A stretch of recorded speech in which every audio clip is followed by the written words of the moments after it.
Hey everyone, how are you guys doing today? So I had to go pick up my wife from my in-laws today. So that took up a majority of my day, and I want to wrap up quickly so I can spend time with my wife. I'm like looking at her to see if she gives me nasty looks because I took a couple of takes on this and she was not happy with the previous things I said. But right now she seems okay. And she is super obsessed with organizing her organizer. Anyways, so nothing has been added code base wise since the last video. I did switch directions a little bit in terms of I switched from, I hope there's nothing important on my Trello that's showcasing. Nope. Anything personal to be specific. I shifted directions where initially my end goal with this project or this series was to work on document ingestion or LLM powered document ingestion. But I have moved towards like symptoms tracking, which could be more generically realized as events tracking of some kind, like someone sends a message and that event is logged, like, hey, order received, like someone sends a voice note, and then with the timestamp and everything, like that order received log is logged somewhere, right? Something like that. I'm doing it symptoms tracking because of it's related to some personal items, but that's essentially what I'm trying to do. To give some context, basically help a patient of some sort of chronic disease log their symptoms with like a natural language interface, right? That's important to me because you guys know my mom's not doing the best, and it's actually the whole concept of this project is to help with things that we are dealing with in the house.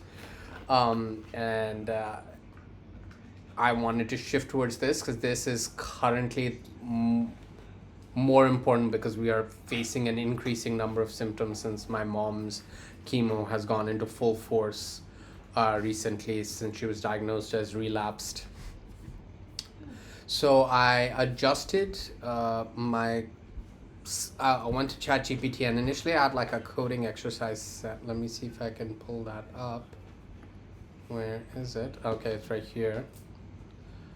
And essentially that initial set of coding exercises was primarily about, for some reason nothing is loading here.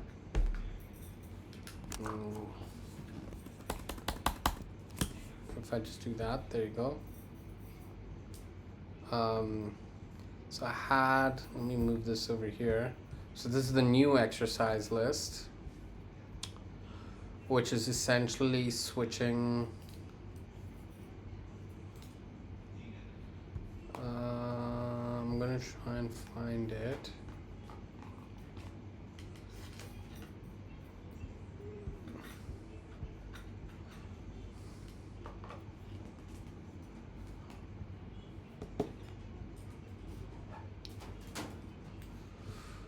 Where the hell is it?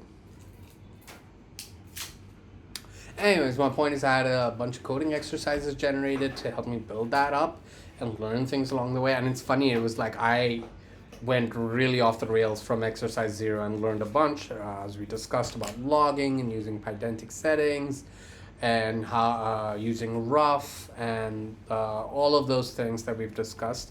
So reorienting back on this, exercise 0 was pretty simple about project layout, like just reorganizing the project, and essentially setting up trace IDs.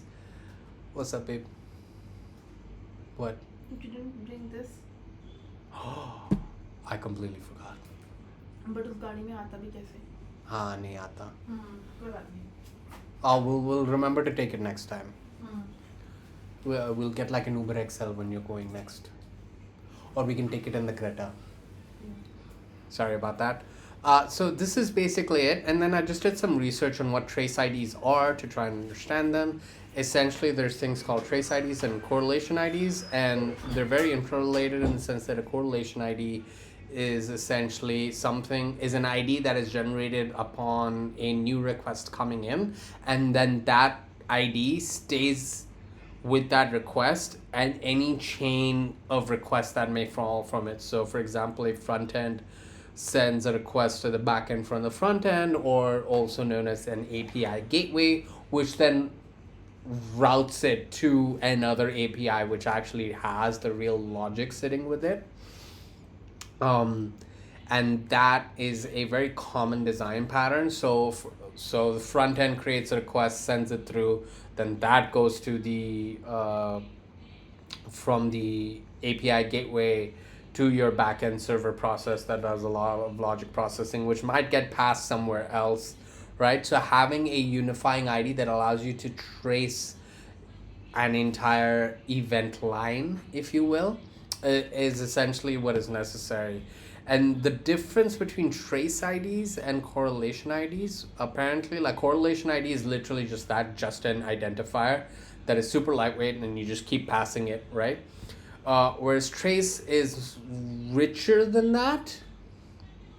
And I wasn't really sure, and I also went into Alembic because one of the folders that, or one of the directories it said to create was Alembic. Alembic is essentially a lightweight database migration tool for usage with SQL Alchemy database toolkit for Python. Yeah, I'm not sure why it thinks I should create that directory, at least not right now. Maybe there's a reason that shows up later, so I'm just not even going to bother making that directory, and I was just reading into Alembic a little bit. And yeah, so I got eventually to context vars because I actually asked it to explain itself a little bit more on this as to what all of this is for. And I was just trying to see how it was implementing trace IDs. And it uses the context vars library. So essentially this is what is used. And I don't quite understand what this is and what it was doing, and so I started looking that up, and that's basically the end of the train of thought. This is essentially all I really accomplished today, and that's really all I'm going to do.